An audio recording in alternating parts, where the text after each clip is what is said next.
Okay, thank you, Laura. Hello, everyone. My name is Adan Hasib. I am from the School of Biosciences. I am doing MSc in Biotechnology and Bioengineering. I have been working on this project of optimizing the production of RAAV vectors under the supervision of Mark Smales. Okay. So in this presentation, I'm going to talk about RAAV vectors, RAAV-based gene therapy, the opportunities and challenges in the field, and lastly, I will conclude with the future direction. So firstly, let me tell you about what our AAV vectors really are. So this term basically stands for recombinantly produced adeno-associated viral vectors. These type of vectors, they belong from the family of parvovirus. They depend upon other viruses for replication, mostly upon adenovirus. The function of these vectors is that they work as a vehicle for as they transfer the gene of interest inside the patient. So if there is a patient who is struggling with a genetic disease such as hemophilia A, hemophilia B, or any other genetic disease, we can use these types of vectors to insert a working copy or healthy copy of a gene inside the patient so that that disease can be treated. The structure of these vector is something like this. Now, figure 1 here shows us the 3D structure of AV vector. Now, please note that I know that it resembles a lot with the coronavirus, but it has nothing to do with that, and it's a little innocent virus, so please don't hate it. And on the figure 2 here, we can see the wild type AAV vectors. Now, the wild type AAV vectors are those which are naturally found in the environment, so they contain the genes for replication and capsid, and their size is 4.7 kilo base pairs, and to be more precise, it's 4,680 base pairs. So when we recombinantly produce it, we remove the genes and we then insert the therapeutic gene or the gene of interest which we want to insert inside the patient. So I have found a very cool video on YouTube which will give you a more overview about how AV vectors are used in the gene therapy and how do they really work. So let's watch it.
Okay, so I hope you would have got an overview about how AAV works in gene therapy. So let me highlight the importance of AAV vectors as in the video. you would have heard that they are the ideal carriers. So why are they really the ideal carriers, or why are they the choice, the first choice to be used in gene therapy? Is that they are not pathogenic and they do not cause a disease inside the patient. They are well tolerated, and the inflammatory response which is generated inside the patient when these vectors are inserted is quite lower. Also, these types of viruses, these types of viral vectors, they remain episomal, which means they form a concatemer type of structure. And this quality is quite unique because this means that they do not integrate inside the host, which is very important because other viral vectors such as lentiviral vectors or retroviral vectors, they integrate inside the host cell genome, which is something which we don't really want.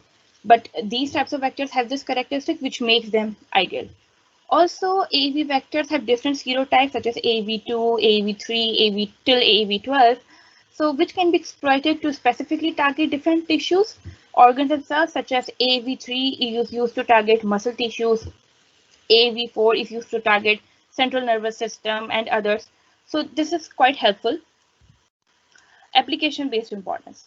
So till now, there have been three drugs which have been approved that utilizes AAV vectors. First one is Glybera, which is the first RAV product approved by European Medical Agency that treats a deficiency in lipoprotein lipase deficiency, and this costs around 1 million euros per patient. This is the most expensive commercial drug which has ever been made. And also Luxturna, which is approved for the treatment of inherited retinal dystrophy by FDA. It had a launch price of 425,000 US dollars per eye treatment.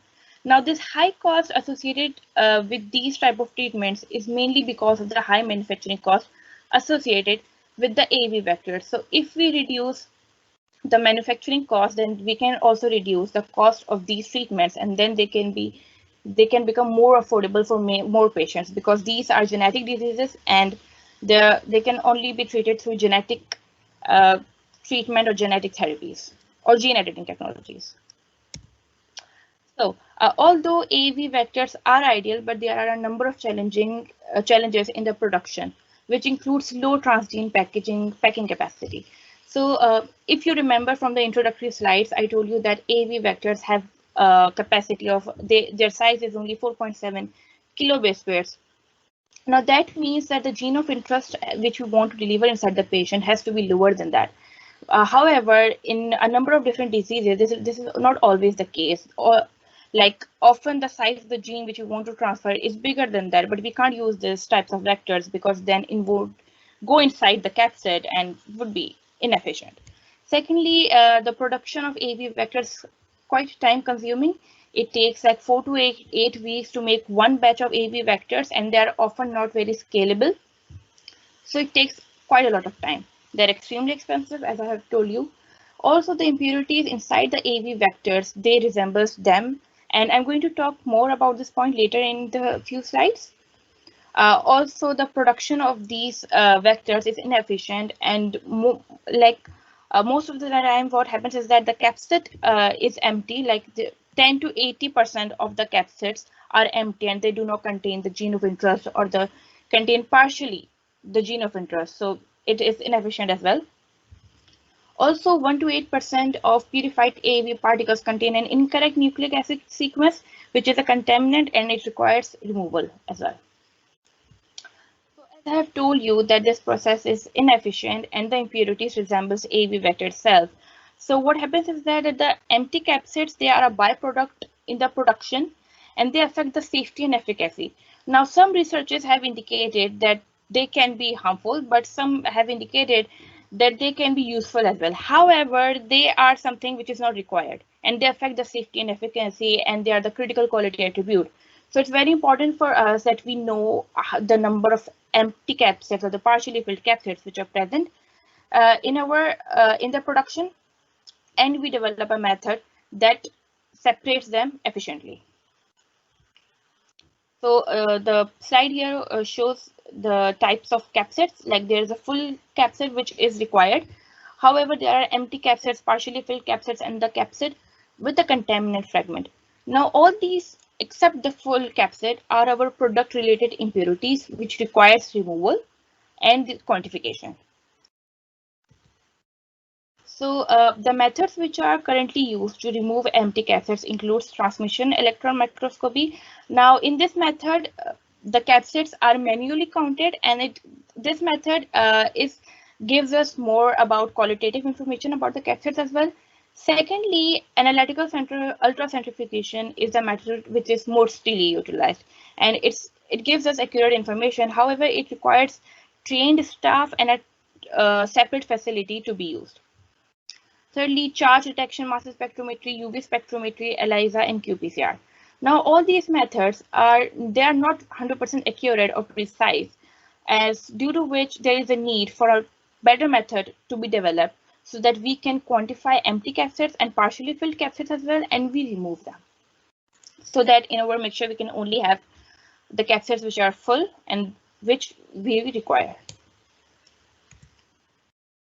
In December 2019, a paper came out which recommended the use of anion exchange chromatography for the purification of empty and full capsids.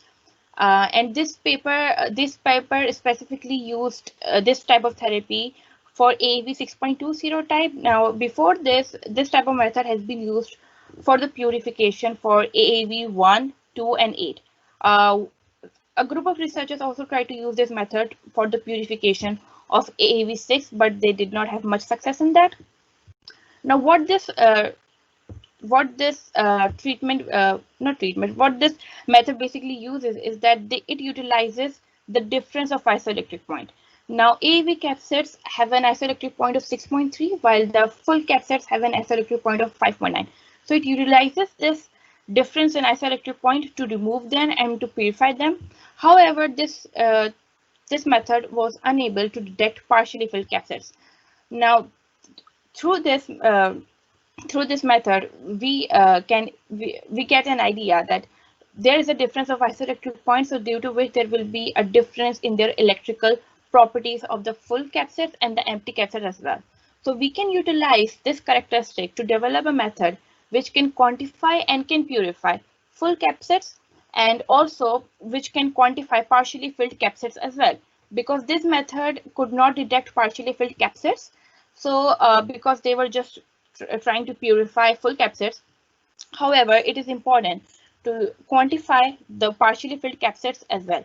So in the future direction, there is a need to develop an accurate and precise quantification method which utilizes the difference in PI. Because the difference in PI isoelectric point means that they have different electrical properties. So we can utilize this characteristic to develop such a method so that we can quantify partially filled AAV capsids as well, because still now there is the quantification partially filled capsids is a great issue. So if we use these this property of their difference in electrical conduction and electrical property, we can develop such a method which utilizes this to develop a better method. So yep, we can do that. So currently I'm researching more about it, about how we can utilize this unique characteristic to develop such a method. So this ends my presentation, and these are my references. Thank you so much, everyone, and a very special thanks to my supervisor, Professor Mark Smith. He has been incredibly helpful to me, and you can ask me any question which you have. Also, if you want to ask me the questions any other time, you can also email me.